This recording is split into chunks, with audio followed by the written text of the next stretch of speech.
यह वीडियो सत्य घटनाओं पर आधारित है और इसमें कुछ दृश्य आपको विचलित कर सकते हैं। कृपया विवेक के साथ देखें। इसका उद्देश्य केवल जागरूकता फैलाना है, न कि किसी को भी किसी भी प्रकार से डराना। जागरूकता ताकि हम कुछ सीख सकें, प्रकृति के साथ सहजीविता को अपना सकें और अपने सबक ले सकें।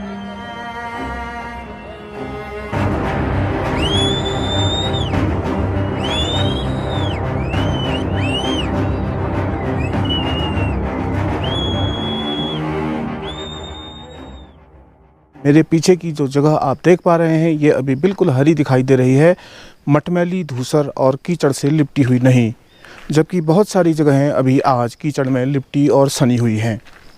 जैसा खबरों ने आपको बता ही दिया होगा, थराली उत्तरकाशी में जो बादल फटा, उसकी घटना बहुत भयानक थी।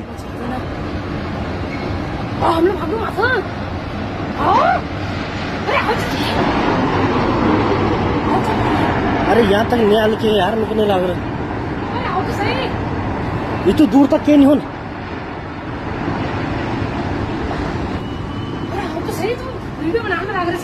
अरे रुपल्ली, हम हमें ज्यादा तो पहुंचा जो।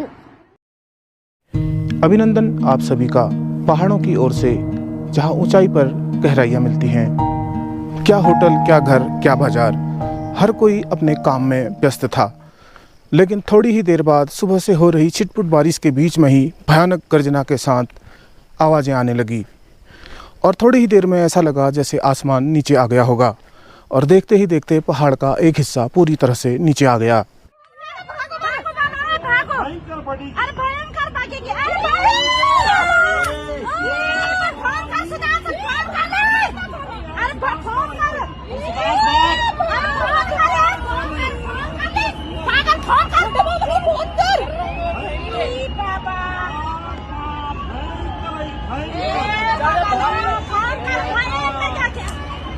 अरे भाई गया, ये मेरी माँ चले, ये मेरी माँ चलो, छोटे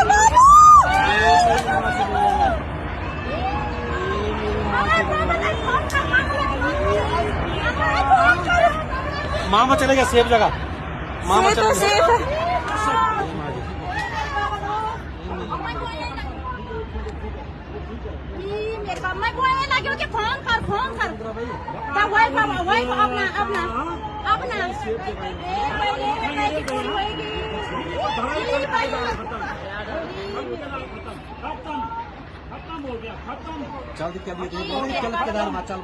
मामा के लिए फोन करना। मामा चलेगा, फोन कर मामा के लिए फोन कर।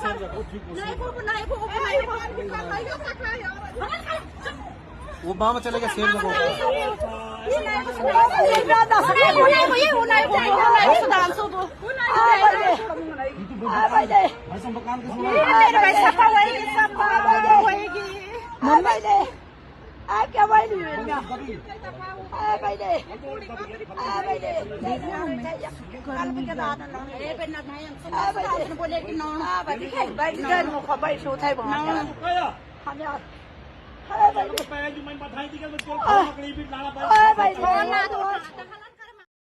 बरसात का मौसम हमेशा से आता रहा है, यूं तो यह कोई नई बात नहीं है, लेकिन पिछले कुछ समय से ऐसा देखा जा रहा है कि पहाड़ में बादल फटने की घटनाएं लगातार बढ़ती जा रही हैं। कि ऐसा आखिर क्यों होता है?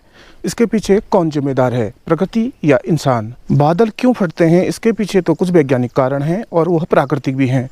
इसको तो बिल्कुल भी नहीं रोका जा सकता, लेकिन हम इंसान कहाँ पर गलतियाँ करते हैं, वही दिखाने के लिए मैं आपको अभी कहीं लेके जा रहा हूँ कि ये कितनी समझदारी वाली बात है और कितने समझदार ये लोग हैं जो आज इस आपदा के समय में फिर रोते हैं और फिर गिड़गिड़ाते दिखते हैं, अपने साथ साथ बहुतों की जान को खतरे में भी डाल देते हैं।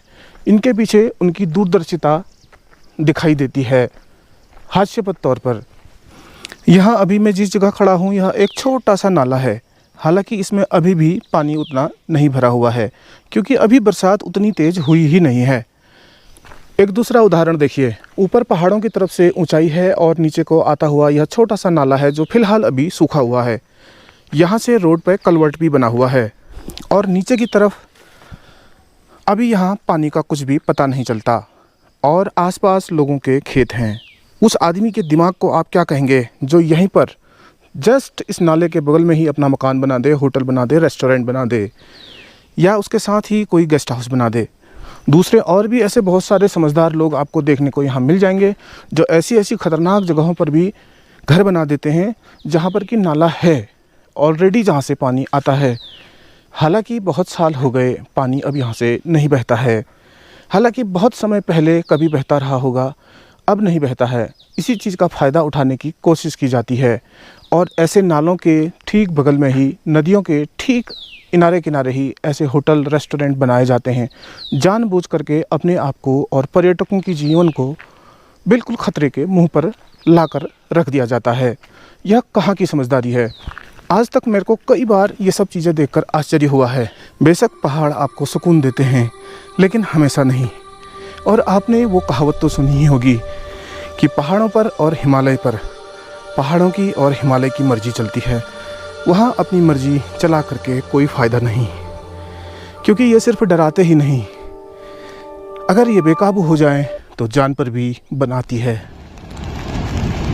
आर्मी को उधर भी गुस्सा होगा। हाँ, वो टूटने की आवाज आ तो रही हो, वो टूट के बाहर आ तो गई आर्मी वालों का, आर्मी वालों का टूट के बाहर आ जाए। गेस्ट हाउस देखो ना, क्या हो गया?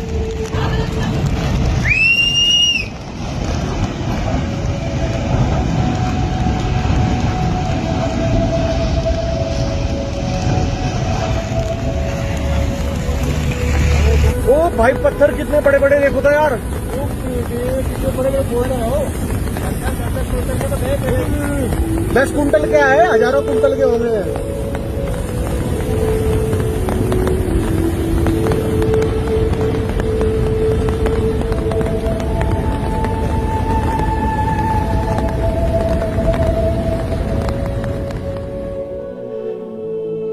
नदी अपना रास्ता भूल चुकी है। जिन जगहों पर वह बरसों पहले बहा करती थी, अब वहाँ से नहीं बहती है। लेकिन ये आपसे किसने कहा कि फिर वह दोबारा वहाँ नहीं लौटेगी?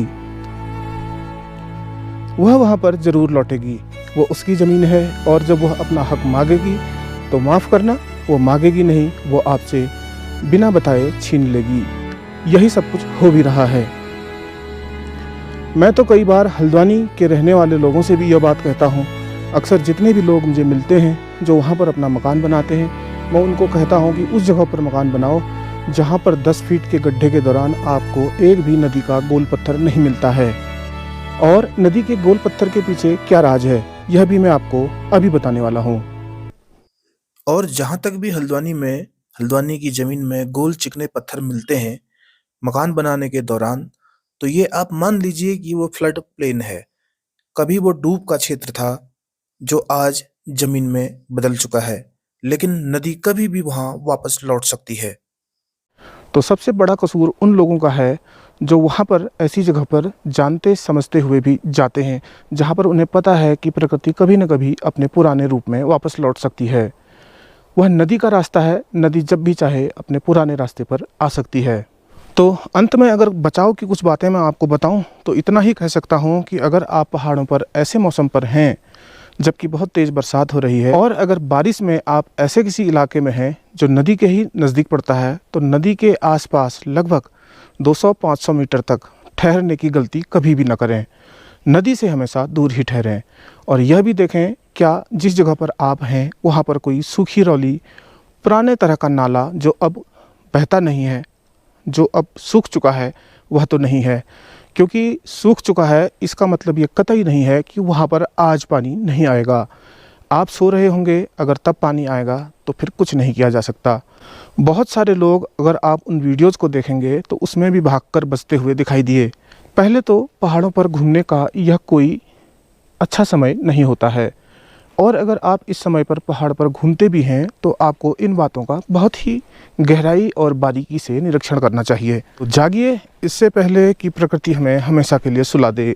और जागना संभव है, बिल्कुल भी मुश्किल नहीं है।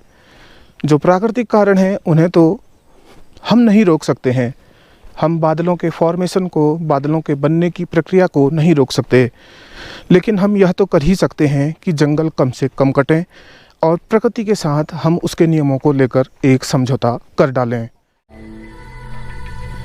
हर बार पहाड़ चढ़ने में सांसें चढ़ जाती हैं और हर बार नीचे उतरने में पैर कांपते हैं। फिर भी मैं इसीलिए यह सब कर रहा हूँ। जो मैं देख पा रहा हूँ वह आप भी देखो, जो मैं समझ पा रहा हूँ वह आप भी समझो। बस कहीं ना कहीं इसी कोशिश में हूँ।